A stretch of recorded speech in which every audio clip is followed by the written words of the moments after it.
Ipinagbawal ng Commission on Elections o COMELEC ang bullying at diskriminasyon sa panahon ng kampanya. Sa inilabas na guidelines ng komisyon, ilan sa mga ipinagbabawal ay ang diskriminasyon sa may kapansanan, sa kababaihan at mga vulnerable group.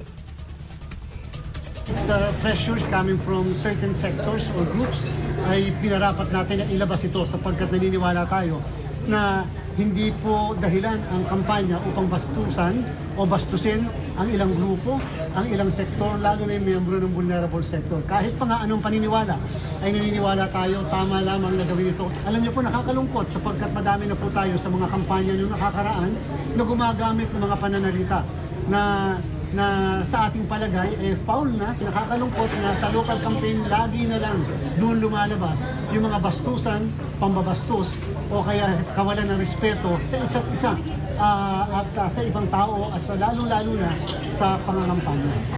Pati ang red tagging ay pinagbabawal ng poll body ngayong panahon ng campaign period. Bagamat maaari hindi sumasang-ayon o sasang-ayon sa atin ang ahensya ng pamahalaan tungkol na lumalaban dito o in charge sa ganito, pero napag-usapan po ng mabuti ng commission yan. And we would like to express our deepest regret. I would like to repeat, we would like to express our deepest regret sa kukundi na sa amin dahil lamang sa nilalagay namin yung ganyang bagay na tama namang ginagawa at nilalagay ng COMELEC.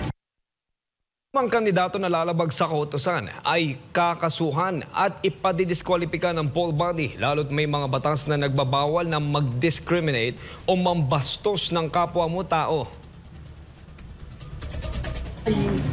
Violation of the anti-discrimination resolution of the Commission as election offense cases. And therefore, kung may magkakaganyan, mapapatunayan hindi kami mag-aatubili na mag-file ng kaso at ipa-disqualify yung magbabiolate niya. Umaasa rin ang COMELEC na may magsusumbong sa kanila sakaling ang isang kandidato ay nakakaranas ng diskriminasyon at pambabastos sa panahon ng kampanya.